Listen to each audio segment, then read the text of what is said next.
साह्रै ठुलो फलेछ करेला पनि यो घिरौँला त ल साथीहरू घिरौँला यहाँ सेतो खालको फलिरहेछ ल साथीहरू सबैजनालाई गुड मर्निङ छ नमस्कार छ म चाहिँ साथीहरू ड्युटीबाट आएँ नुहाइधुवाइ गरिसकेँ नुहाइधुवाइ गरियो होइन अब यो खाद्यपिण्डी बनाउनै परिहाल्यो होइन खाद्यपिण्डीको सुरसार सो हाम्रो यो किचन यस्तै छ एउटा करेला बन्दाकोपी आलु अनि यो चना यो 3 आइटम चाहिँ मिसाएर सब्जी बनाउने र यो प्याजहरू पनि रेडी गरेको छु प्याज लसुन खुर्सानी रेडी गरेको छु यो मेरो चाहिँ मर मसलाको आइटम यो दाल अलिकति बनाउनु पर्यो दाल पनि यसलाई बनाउनु पर्यो यो चाहिँ मेरो तातो पानी है पानी उमाल्दैछु म चाहिँ किनकि यसले उमालेरै पानी पिउने गर्छु बिग्रेर यस्तो गरेर हामी राखेका छौँ कुन दिन चाहिँ यो ग्यास लिक भएर पड्केर मरिन्छ होला यो कागतीको बोट त्यो चाहिँ हाम्रो शक्ति दाजुले रोप्नु भएको है पहिल्यै अहिले घर गइसक्नुभयो उहाँलाई एकदमै म सम्झिन्छु है साह्रै ठुलो फलेछ करेला पनि यो घिरौँला फलिरहेछ साथीहरू घिरौँला त फलेछ र घिरौँला चाहिँ निकै फस्टाएको छ माथि गएको छ टाक्टु माथि बिउ भएको छ होइन त्यो जाली लुगा धुनु जाली पनि हुन्छ बिउ ल साथीहरू घिरौँला यहाँ सेतो खालको फलिरहेछ कति राम्रो अदुवा लसुन पनि मैले पिसाएको छु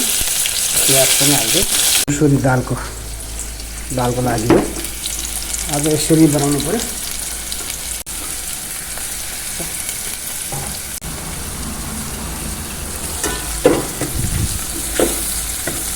यसले चाहिँ मजाले डढाउनु पर्यो र पहिला उसिन्यो फेरि त्यसलाई झान्नु झ्याउँछ यो भयो एकताल होइन छोपिदिएपछि पाकिहाल्छ आजको मेरो सब्जीको आइटम चाहिँ मैले कटिङ गरेर रेडी गरिसकेको छु होइन यो क्यामेरा समाउने अथवा स्ट्यान्ड चाहिएको छ अप्ठ्यारो छ होइन ढुलो भइहाल्छ प्याज लसुन गरेको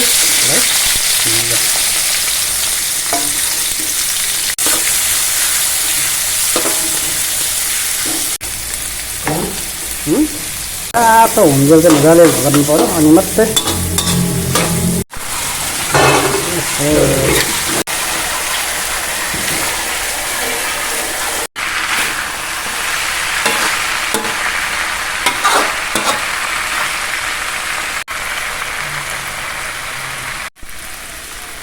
ल साथीहरू लगभग अब अलमोस्ट मेरो चाहिँ सब्जीहरू पाकिसकेको छ होइन आलु करेला बन्दाकोपी चना है ल साथीहरू चाहिँ रेडी भइसकेको छ खाना होइन पाकेर दाल पनि रेडी भइगयो होइन एकदमै भात चाहिँ तातो छ होइन साथीहरू म चाहिँ अब खाना खान आँटेको होइन यी साथीहरूलाई चाहिँ छोपेर रेडी बनाएर राखेँ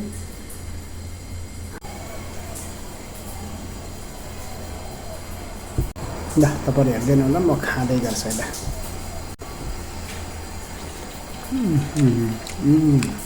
अलिकति नुन कडै भएछ होइन नाइट ड्युटी गर्दा कडै खानुपर्छ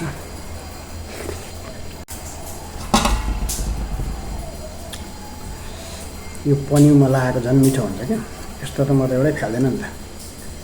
चाटचुट गरेर हान्ने अन्त डाडु पनिउ चाट्यो भने चाहिँ बिहेमा पानी पर्छ भन्छ अब कहाँ बिहे हुन्छ होइन